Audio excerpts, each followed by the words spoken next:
Yo tout le monde, again. Aujourd'hui on se retrouve pour une nouvelle vidéo sur Genshin Impact. Aujourd'hui nouvelle vidéo où on va parler de Kazuha, le personnage 5 étoiles Anemo extrêmement stylé qui est sorti il y a déjà quelques temps.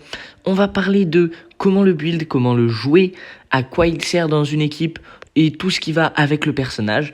Bref, je vous fais pas plus attendre, on commence tout de suite. Dans un premier temps, on va commencer par parler de ses aptitudes. Donc c'est comment fonctionne le personnage, on va essayer de bien le cerner afin ensuite de mieux comprendre comment on le build. Tout simplement, en premier, on a une attaque chargée ou une attaque normale assez basique, c'est des coups d'épée. Alors, bon, je vous les montre, ça n'a rien d'exceptionnel, hein, voilà. Hop, et après il fait une petite téléportation. J'aime beaucoup comment il range son épée personnellement. Et l'attaque chargée, juste il expulse ses ennemis et il la range un petit peu plus doucement. Enfin voilà, rien de spécial à ce niveau-là. Il effectue quelques coups d'épée, mais rien de spécial. Là où ça devient intéressant, c'est à partir de sa première compétence. En gros, qu'est-ce qu'elle fait? Libère une technique secrète aussi violente qu'une bourrasque, machin, blablabla. On s'en fout. Ça inflige des dégâts à Nemo, voilà ce qu'on retient. Et on veut savoir que si il déclenche cette attaque et qui en plus il fait une attaque plongeante après, parce que vous allez voir qu'elle nous fait monter puis redescendre, eh bien ça fait ce qu'on appelle la véhémence divine. Donc ça rajoute un petit coup d'épée à Nemo, vous allez voir, je vais vous montrer juste après. Mais en gros ça effectue des dégâts à Nemo, sachant que les dégâts faits par ce petit truc plongeant sont considérés comme des dégâts d'attaque plongeant. Donc sont pas considérés comme une aptitude, mais comme des dégâts d'attaque plongeant. Donc je vais vous montrer à quoi ça ressemble. Avec un appui simple, vous montez et vous pouvez redescendre comme ceci. Donc voilà, donc ça c'était le petit truc justement véhémence divine. En appuyant longtemps, on monte plus haut.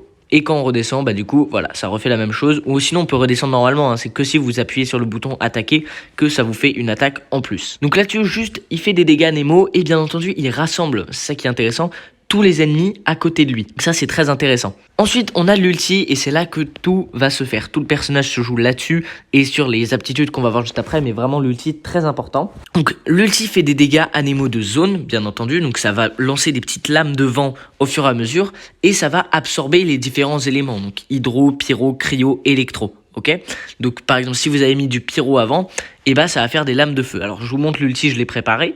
Donc on peut faire l'ulti, hop, il est très stylé. Et par exemple si je brûle quelque chose, alors je sais pas, voilà, hop, ça devient des lames de feu comme vous pouvez le voir.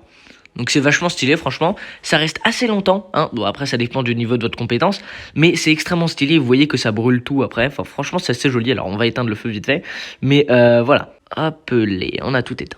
Donc voilà pour les aptitudes, vous voyez que c'est assez simple au niveau du personnage pour le moment, mais c'est là que va rentrer tout le caractère important du personnage qui va être en rapport tout simplement avec le reste. Quand il y a véhémence divine qui rentre en contact avec un élément hydro, pyro, cryo ou électro, quand on l'utilise, eh bien l'attaque plongeante qui s'appelle contrôle du chaos, donc vous savez que c'est quand on redescend avec le vent, eh ben il va permettre d'absorber l'élément. Donc par exemple si vous avez mis du feu, il va devenir en feu le bas quand vous redescendez.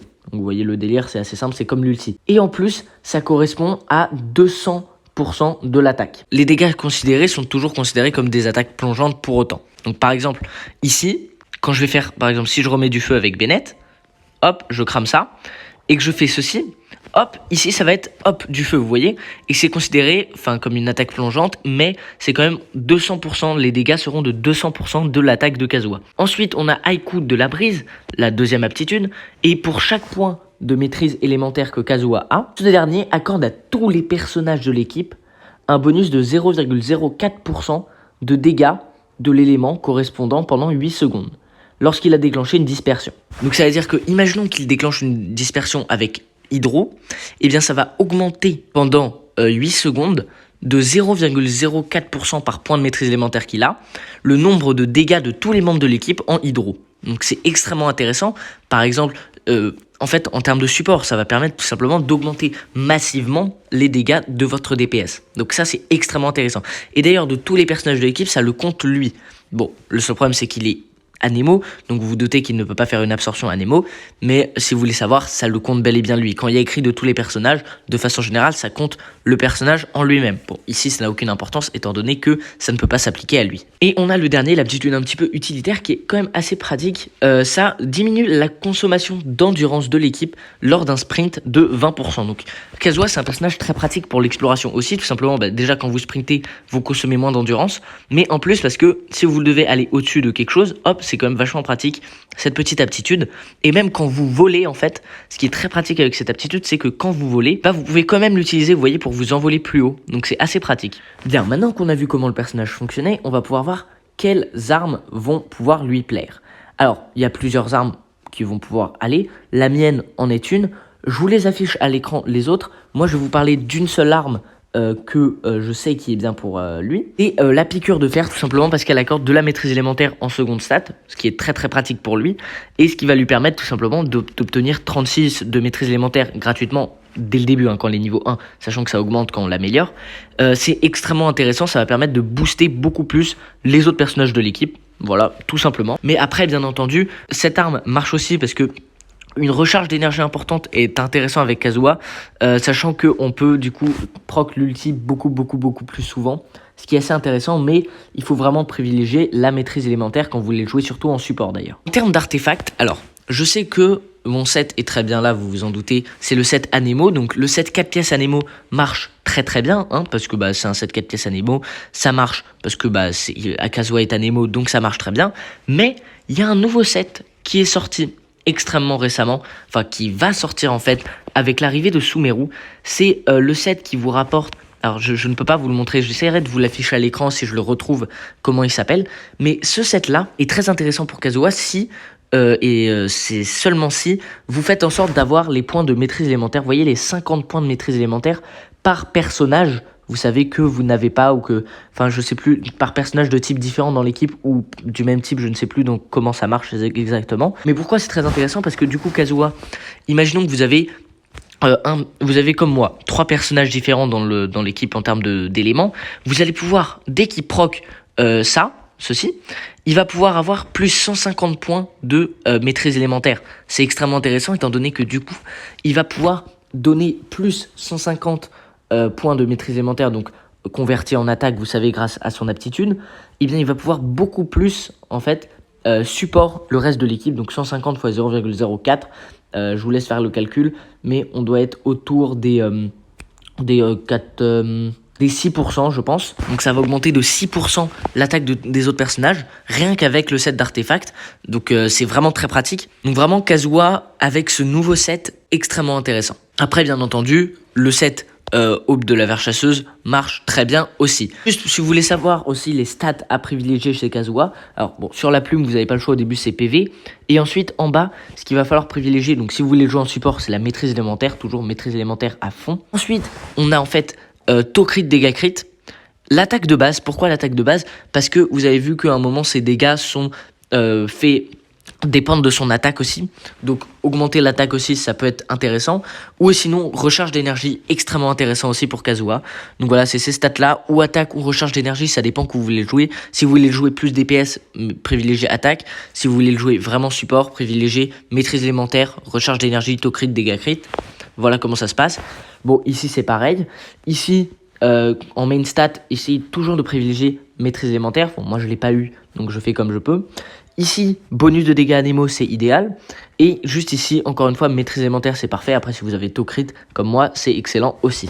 Donc, on a vu un petit peu comment on pouvait le build avec les artefacts. Les constellations, je vais pas vraiment parler parce que c'est un 5 étoiles, c'est un petit peu compliqué. Sachez qu'il est très bien jouable sans les constellations. Les constellations ne sont absolument pas nécessaires à le jouer. Après, si vous en avez, bien entendu, il est encore plus intéressant. Mais je vais pas en parler cette fois parce que, bon, c'est un 5 étoiles, je pense que il n'y a pas 36 000 personnes qui l'ont avec beaucoup de constellations. Donc, bon, si vous l'avez avec des constellations, tant mieux, mais dans tous les cas, il est très bien jouable. Maintenant, on va parler un petit peu du team building avec Kazuha. Donc, on en a déjà un petit peu parlé, en fait, tout simplement. Si vous utilisez le fameux set, le nouveau de Sumeru, vous avez plutôt intérêt à utiliser des éléments différents dans chacun des types. Dans chacun de l'équipe, comme ça, il a un maximum de maîtrise élémentaire, ce qui lui permet tout simplement de support beaucoup plus.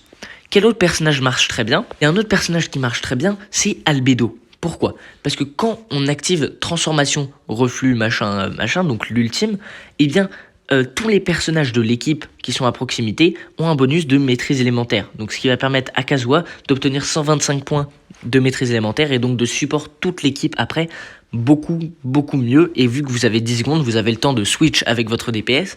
mettre un petit coup de son élément afin que Kazuha récupère l'élément et puisse ensuite booster votre DPS un max. Ok, donc c'est comme ça que ça se joue. Vous jouez l'ulti, vous switchez vite avec votre DPS ou vous claquez n'importe quoi qui a de l'élément.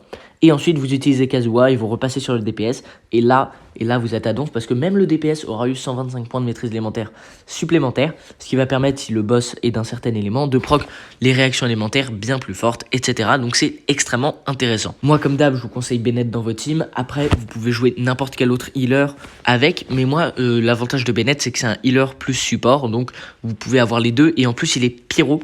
Et les pyros, si vous l'avez pas en DPS, il y en a pas beaucoup des healers. Et c'est assez pratique comme élément quand même, le pyro. Il y a pas mal de réactions intéressantes. Il y a d'autres personnages qui marchent très bien avec Kazuha, comme Xingqiu. Xingqiu qui va permettre de proc un maximum de réactions élémentaires, donc notamment du hydro. Et donc Xingqiu plus Tarta par exemple va vous permettre en permanence d'obtenir le bonus que Kazuha donne à Tartaglia. Donc ça va être extrêmement intéressant. Et bien entendu, vous avez tout un tas d'autres compositions de team. Il vous suffit de réfléchir à comment le personnage fonctionne vraiment et vous dire tiens, lui il donne de la maîtrise élémentaire et lui avec la maîtrise élémentaire il donne de l'attaque. Donc vous voyez bien que là ça peut être intéressant dans ce cas là.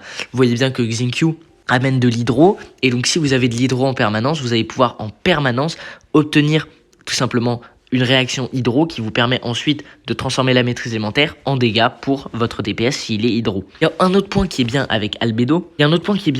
C'est si vous l'équipez d'un certain set. Et bien tout simplement quand vous obtenez cristallisation avec ce set en particulier avec un autre élément, et bien cet élément va avoir un bonus de 35% de dégâts pendant 10 secondes.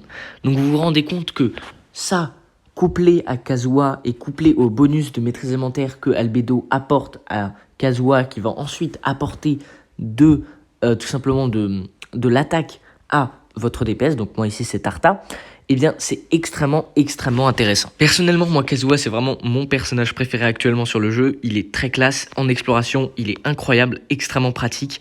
C'est un très bon support, il met des grosses patates, hein, mine de rien. Ne le sous-estimez pas, il tape très fort. Il tape très fort et son gameplay est extrêmement intéressant, non pas juste parce qu'il est un très bon support, mais aussi parce qu'il permet de rassembler tous les ennemis. Donc si vous avez besoin d'une attaque où tous les ennemis sont bien rassemblés, eh bien Kazuha est parfait parce que vous pouvez tous les rassembler juste comme ceci, donc faites pas l'attaque plongeante dans ce cas-ci. Et ensuite vous utilisez n'importe quoi, je sais pas, un personnage qui a besoin d'avoir les personnages rassemblés pour faire des dégâts, par exemple Utao, son dash en feu, là, il pourra taper tous les ennemis d'un coup, ce qui est assez intéressant. Ou même un épéiste à deux mains, ou Yae. Enfin, tous les personnages marchent très bien. Kazuha est vraiment un personnage un petit peu multifonction. Donc, franchement, très pratique. Bon, bah donc voilà, c'est tout pour cette vidéo. J'espère vraiment qu'elle vous aura plu. Comme d'hab, n'hésite pas à liker, à t'abonner à la chaîne, ça me fait extrêmement plaisir, ça te prend 2 secondes de ton temps. Je risque sûrement de, reprendre les lives, ça sera un petit peu plus tard, mais continuer à faire des vidéos Genshin là assez régulièrement. Je suis en train de reprendre petit à petit comme vous le voyez. Moi ça me fait très plaisir. J'ai sûrement une vidéo qui arrive sur une petite comparaison entre Genshin et Tower Fantasy, donc dites-moi si ça vous chauffe. Bref, c'était Gen, prenez soin de vous, je vous dis ciao.